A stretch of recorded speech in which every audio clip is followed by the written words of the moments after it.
I'm sure we all like staying up late when the opportunity presents itself. The comfort and warmth of nighttime movies, or even just browsing the internet, never seems to get less nostalgic. But what happens when you come across a creature lurking at the same hours? Would the risk be worth it? In today's video, we have 3 stories. A huge thank you to the writers, whose links can be found in the description. Remember, you can send in your own story to rylhstories@gmail.com. If you enjoy the video, feel free to support it with a like and a comment letting me know your thoughts. Subscribing if you're new is also very much appreciated. Enjoy the video, and as always, I hope you all have a great night.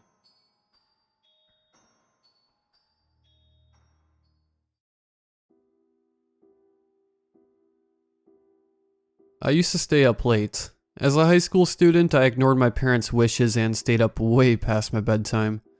Teenage rebellion was a lot of effort when you have all honors classes, so you squeeze in what you can. I had a couple of friends I did stuff with. I was involved in the theater, so I got busy.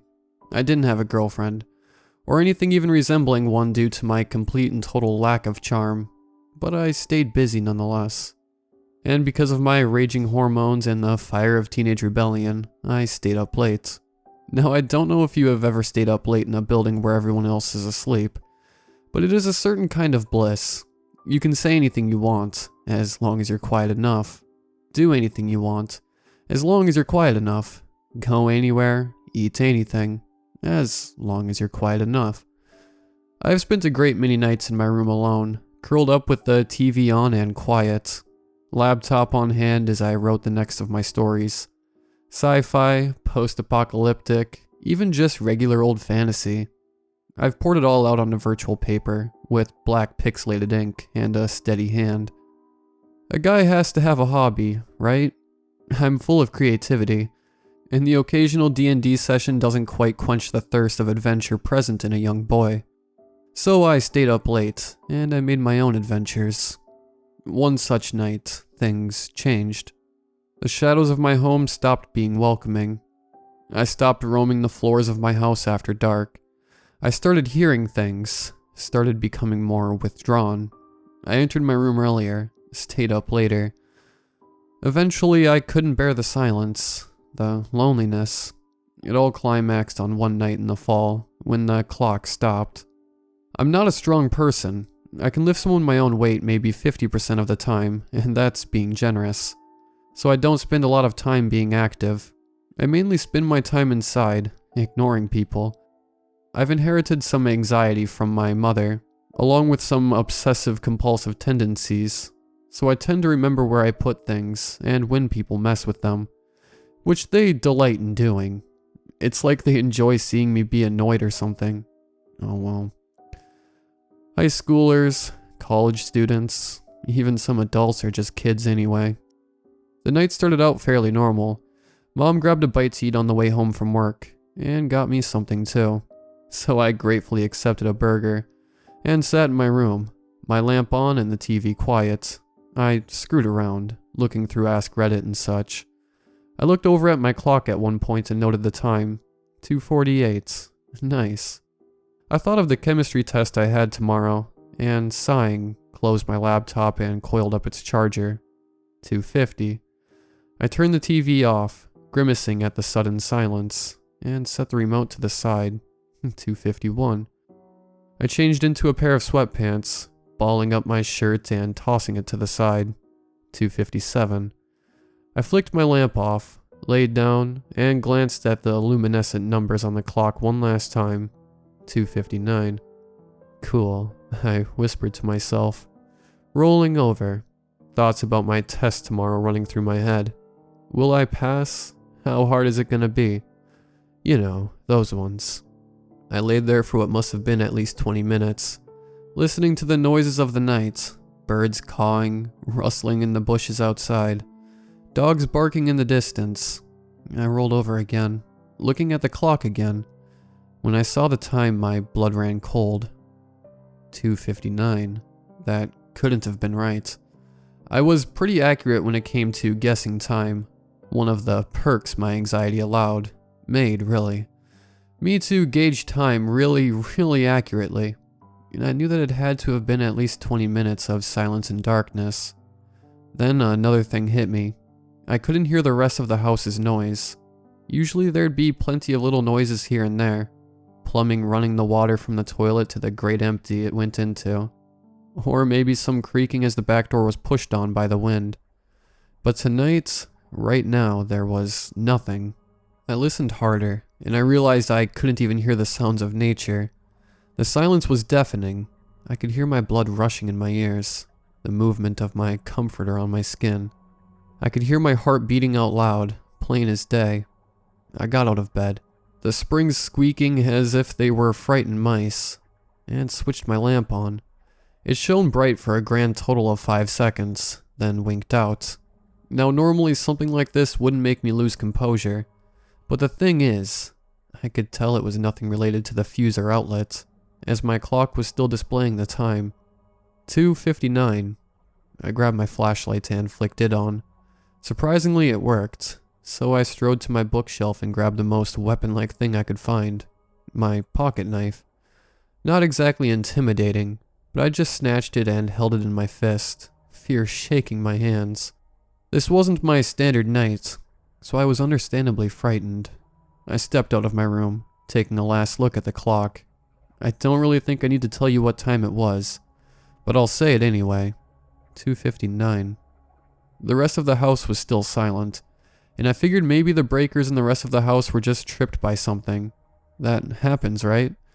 So I headed towards the garage, where the fuse box thing was. I was uninterrupted on the way through the darkened hallway, and I felt even more fearful. I could usually hear my mom asleep, snoring away, or my dogs being loud as they are, but nothing. I started to rush and instantly tripped over something.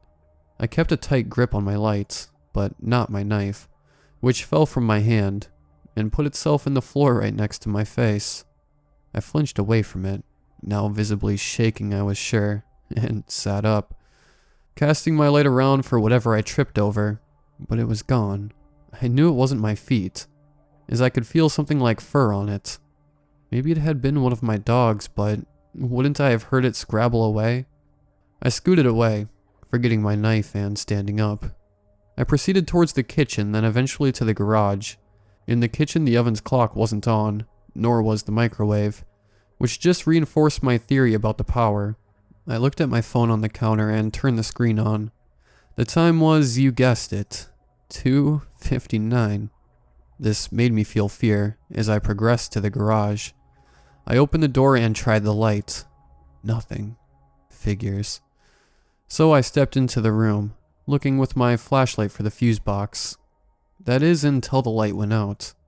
I smacked it against my hand, expecting it to flicker to life, but nothing. Suddenly, through the little clothing I had on my body, I could feel the room's temperature ice cold.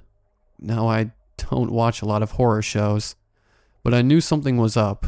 I lived in the South for all of my life, and there is absolutely no reason an early fall night would be this cold. I shivered, my teeth chattering audibly, and turned around to step back inside. The door wasn't there. Now, it wasn't that I could see a bare wall or anything. Quite the opposite, in fact. I couldn't see anything, which unsettled me even more so. Now, the scant light from my bedroom should have been visible, but it wasn't. It wasn't there. My lighthouse, my rock, the little bit of courage I had left, was gone. And now I was alone, afraid and blind. I felt my heartbeat quicken, my blood freezing and boiling all at once, my stomach disappearing. I could hear a clatter on what felt like the other side of the room, and then the pitter-patter of animal steps, then a growl. Looking around, panicking now, I couldn't see anything. I fumbled for the light switch, and finding it, I switched it off and on again. This time there was a flicker of light, and I saw the fuse box easily enough, on the other side of the room. That's when I saw it. It was a large, black, dog-like thing, with greasy, oily fur. It had green eyes, almost human in their sockets. I saw near me in the newfound light was sitting a plant pot. I dropped my flashlight, which flickered on as it hit the ground, snatched the pot and threw it at the thing. The ceramic pot bounced off of it and slid to the side near the fuse box. While it skittered away from the light's range, I instantly dashed for the fuse box, in a full-on sprint now. The garage seemed too long, too much ground to cover, but I was suddenly there, only a few feet away from the salvation of sweet, sweet light. Then my knees buckled as it slammed into my legs. I rolled over and kicked, screaming out into the silence. It was hissing into my face, one almost fluid mass on my body holding me down, with those eyes staring into me. I screamed again, and hit it in what seemed to be the face.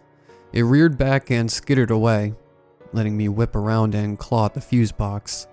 I flipped every single one into the on position, and huddled up against the wall, breathing short and ragged gasps. I got up. It was gone. Leaving the garage, I left the light on until I could slam the door shut and lock it behind me. I did so with every other room in the house, until I grabbed my knife from the living room floor. Then I backed myself into my room, and pushed my bookshelf against the door. Nothing else. Not tonight. Climbing into my bed, satisfied that I wasn't going to be interrupted anymore, I turned my lamp back on, the light staying on this time, and grabbed my TV remote. I flicked my TV on and queued up another episode of The Office, calming myself down. There was never a chance to enjoy it, as suddenly my clock let out a little beep. Then the lamp and TV went out. I instantly turned to see the time. 3 a.m. I don't stay up late. Not anymore.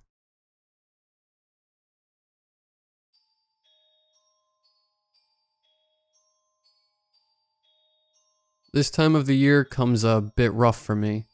It's been 10 years since my friend disappeared, and I can't help but feel guilty.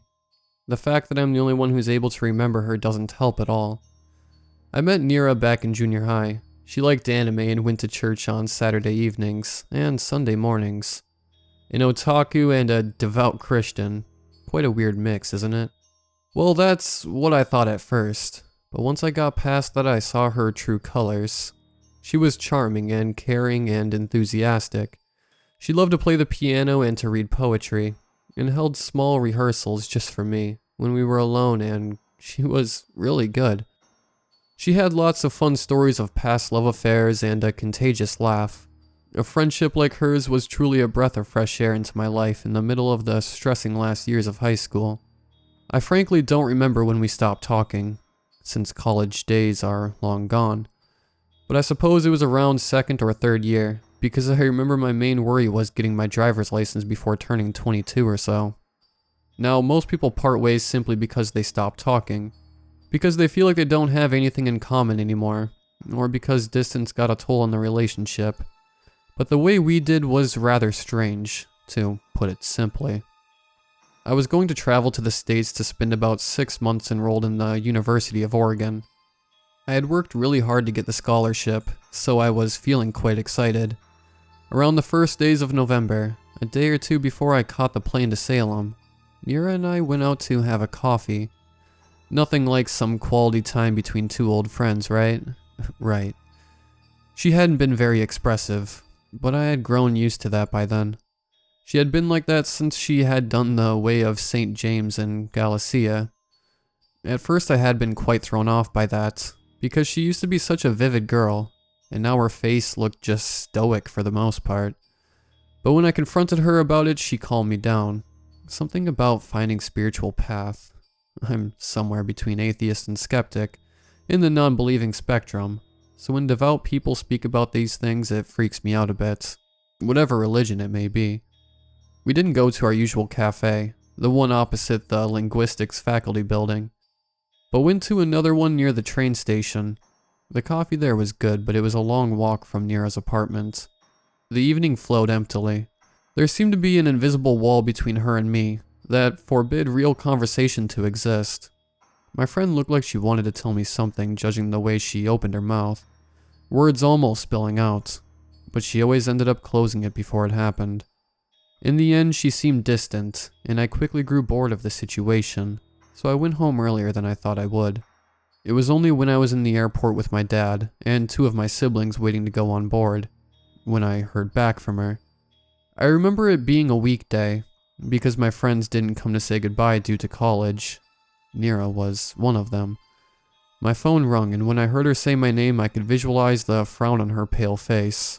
I excused myself and went to the bathroom. Something happened this summer. She paused for a bit. When I walked the way of St. James. By the pause, I suppose she was either pushing her glasses up the bridge of her nose or smoking a cigarette. She continued seconds later. When I visited the Apostles' Cathedral, I stayed in a hostel for 3 nights to rest for a while before returning. I booked a shared room with another girl. Another pause and a long breath exhalation confirmed that she was smoking. A thing she did whenever she felt anxious. Her name was Elizabeth, or something like that. Tall and slim, short, dark hair, black eyes. Her figure resembled yours from behind. What are you trying to get across here? I looked at my watch. Elizabeth wasn't normal. Her response was short, sharp, and quick. I admit this caught me off guard. I tried to muster up courage to tell you this the other day, but I couldn't. I want you to know this because it's never been the same, to me. She had managed to keep her voice quiet and calm up until that point, but it was beginning to break as she was starting to give in to anxiety. I was feeling a strange sensation in the pit of my stomach, too.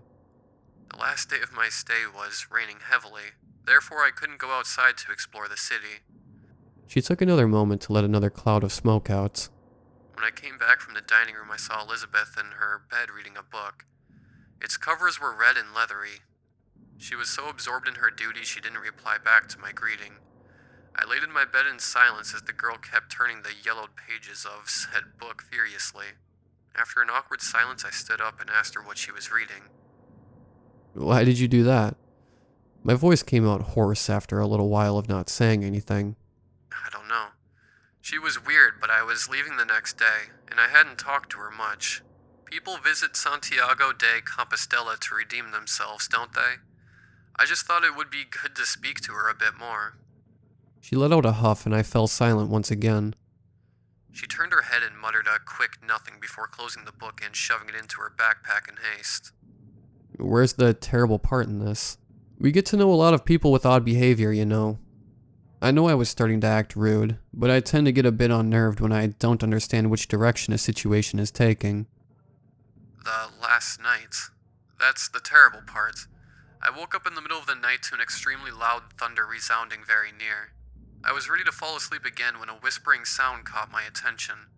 As my eyes adjusted fairly quickly to the lack of light in the room, every ounce of drowsiness in my body was sucked out forcefully as I looked towards the bathroom, or rather the full-length mirror placed just opposite the bathroom door.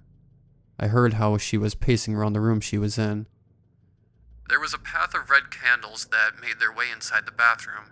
Through the reflection of the mirror in the hall, I saw Elizabeth hunched over the sink, looking at her reflection in the bathroom mirror with wide eyes, whispering something inaudible, and with the red book in her hand, I rose from bed to try and eavesdrop, but the old bed mattress decided to make a squeak. That's when she turned her head to look at the mirror outside the bathroom.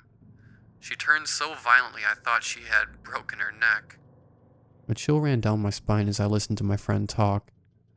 I faced the opposite direction and closed my eyes tight as I heard how she stepped out of the room she was previously in and made her way stealthily to me. She stood right before my back for about 5 minutes without making a sound, just staring at me. Then she got even closer and ran her finger down my back and whispered something I didn't understand. It sounded like an ancient language. After that, she snuffed the candles and got in bed without saying a word. I didn't sleep one bit for the rest of the night, and the following morning she just acted like she normally would. The gut-wrenching sensation I was feeling at that moment made me want to cry. Why did you tell me about this just now? My voice quivered slightly, but it was nothing compared to the pained voice Nira let out. I could tell she was crying by then. Weird things have been happening to me. I don't think it's safe anymore. She didn't finish her sentence as my older sister barged into the restroom, yelling I was running late to go to the boarding gates. My friend sniffled and bid a quick goodbye before she hung up. My family thought the long face was due to it being a hard departure for me, but the only one who truly knew was me. After landing in Oregon, I tried several times to get her to talk about the incident, but she begged me to never bring up that topic again into a conversation. In a few weeks, we lost contact, and I never heard from her again. That is until February next year, exactly 5 days after my birthday. She texted me, "Let him that hath understanding count the number of the beast, for it is the number of a man." Revelations 13:18. Being the rancorous person I am, the fact that she had forgotten to hit me up in 2 months, even forgetting my birthday, and the first thing she texted me was the lyrics of an Iron Maiden song made me mad. And I told her how angry at her I was for not talking to me at all. I got no response from Nira, and moved on with my life. Not an ounce of regret invaded my mind back then, and that's what tortures me the most. I got back from the USA in May, a week or so before the finals season began. It felt great to be back home, but it seemed like a piece of the puzzle was missing. Quite literally, Nira was nowhere to be seen. I went to her apartment and knocked, but no one showed up. Nira lived alone. That apartment was her family's property, so her not being there during weekdays was very rare of her, because her house was an hour or so from our college. Needless to say, I tried to contact her multiple times, each one in vain. That's when I grew worried. Then I remembered her group of friends from the performing arts club. They were a bunch of stuck-up girls who wanted to be famous in Broadway. Not really my type, and not Nira's either, so I never understood quite well what brought them together, but whatever. They conveniently boarded the same bus I did, so I thought it would be a good time to ask them why she wasn't around. The next day I took the bus a few hours later than I normally did, because I stayed in the library studying some more. Phonetics could get really messy from a certain point of your information. I wasn't really worried about my plan, because pretty much the whole body of alumni was there when finals approached, so her friends would probably be there too. When I boarded, it was almost empty. Quite understandable though. It was almost 10 p.m. by then. I was starting to think they had left earlier when a platoon of giggling girls got on. We greeted as we knew each other because of Nira, and I was about to go and sit with them when something made me stay frozen in place. A girl was lively chatting with them. Tall and slim, short dark hair, black eyes and glasses. Kind of resembled me. I recognized those features, and the gut-wrenching sensation I felt months ago came back at full force. I tried to calm myself down, but it started anew when I heard the thick Hebrew accent she had. Eventually everyone but she and I hopped off the bus. As I waited for my stop, I directed a few glances at her. She was sitting stiffly, looking through the window, and she didn't even blink. The sight was unnerving, and then something happened. She got off before me.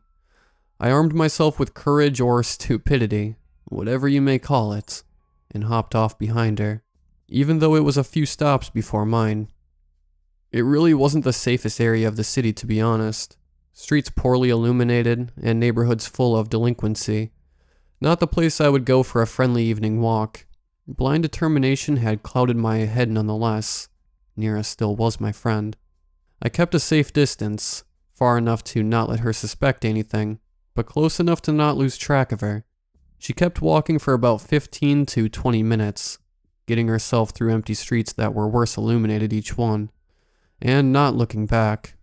Then suddenly she stopped dead in her tracks, and so did I. Hiding the best way I could, my heart leapt in my throat when she turned around in the most eerie way possible, looking at the mouth of the street, or rather back alley. She turned around and began walking once again. My eye caught something that had slipped from her pocket. A folded piece of paper. I waited for a long time for her to disappear and for me to calm down.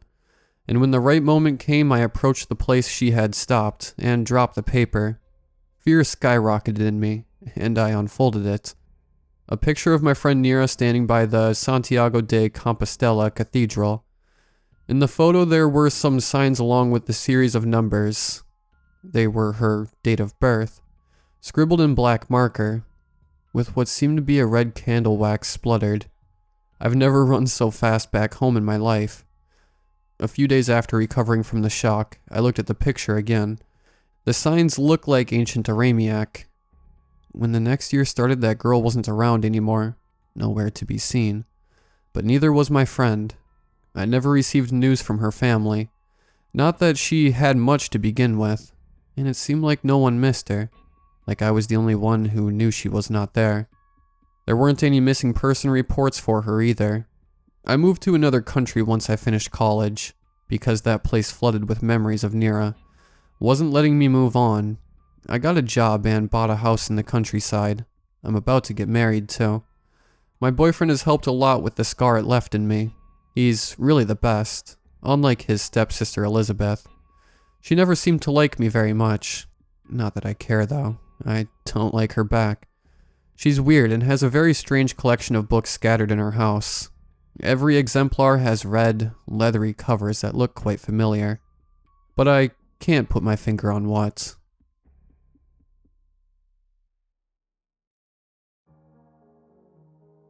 Midsummer, I bought my first house. For a 24-year-old single parent, it seemed like a huge step in the right direction for just us two. What I didn't realize was how much of a mess it can be in order to finalize all the paperwork. In short, the buying process was awful. The women selling became verbally violent over things they had no control over. My loan processor decided to take 2 weeks off and not have any of my file processed until the day of closing, which ended up setting my closing date back over and over. The whole thing was just a mess. When it was finally over and the paperwork was signed, I felt relief. I made plans to move, recruited friends and family to help, and started getting small things moved right away. The house is set up on a piece of beautiful half-acre of land, and although the home is only 2 bedrooms, there is plenty of opportunity for updating and remodeling. The basement, which at one point was finished, is now an open space to make into whatever type of room I desire. There is also a 2-car garage that just barely tilts a little to the left due to the previous owners taking all the supports from the unit. A part of me wants to fix it. The other part wants to wait for it to fall over and then use insurance money to replace it with something better and safer. The first couple weeks in our new home were filled with weird sleeping schedules. The house is old, so it took us a while to grow accustomed to the sounds of a creaky, old abode. We also live right next to train tracks, but we did at our previous apartment also. The loud honking at night really didn't bother us too much. What did start to bother us about a month into our new home were the footsteps. At first you could hear them in the hall leading to the bedroom. As time went though, the footsteps started coming on inside the bedroom, always ending in the corner of the bedroom right next to the second closed space at the window, on the adjacent wall. It felt as if someone was just standing there, watching you. I had to keep reminding myself at night to not think about it, that if I didn't give it the power of thought, it would not exist to me. This thought process actually seemed to help immensely, until guests started coming over to sleep.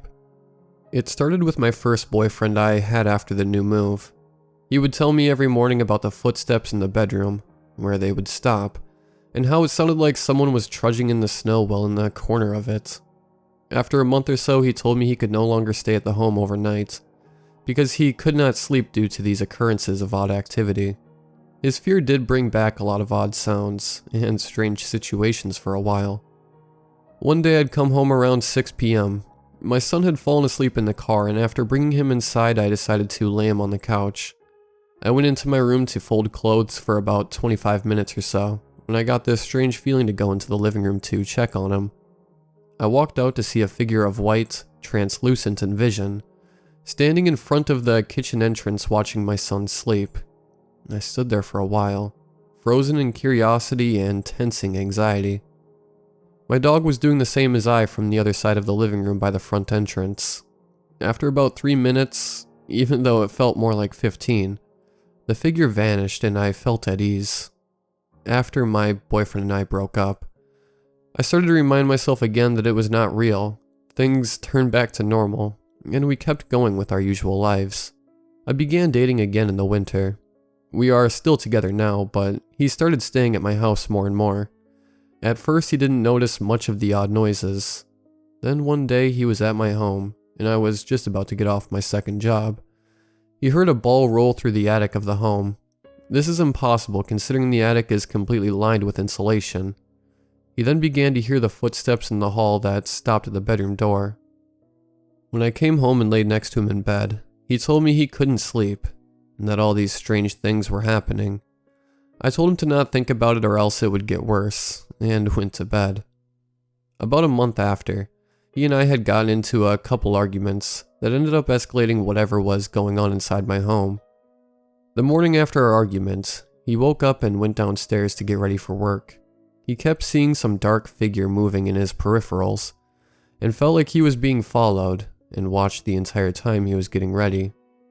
In a daze of sleep, I heard him come up the stairs loudly. As he was walking up the stairs, I felt large, warm hands wrap around my ankles and start to slide up my legs. By the time the front door had slammed shut from what I assumed was him leaving, the hands were at my hips. I woke in a fit of anxiousness, and the hands disappeared. I called him immediately because I was upset from him being so loud.